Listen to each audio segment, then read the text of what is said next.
Hello students, this is question number 19 from chapter 11 of NCERT class 9th science.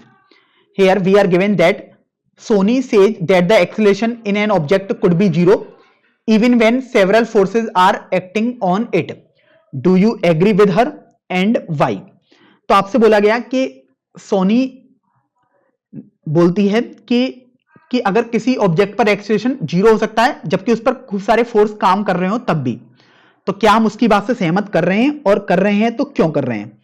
तो हां, कि अगर किसी भी बॉडी पर रिजल्टेंट फोर्स अगर जो काम कर रहे हैं वो डिफरेंट डायरेक्शन में तो वो जीरो हैं, तो acceleration will be zero also, because we know that F equal to M A. If F equal to zero मतलब अगर हमने फोर्स ही जीरो कर दिया, net force, then M A equal to zero. अब देखो एम ए जीरो हुआ means M can not be zero.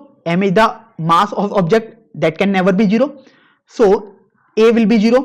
अगर A जीरो हुआ इसका मतलब एक्सेलरेशन हमारे पास जीरो हो जाएगा.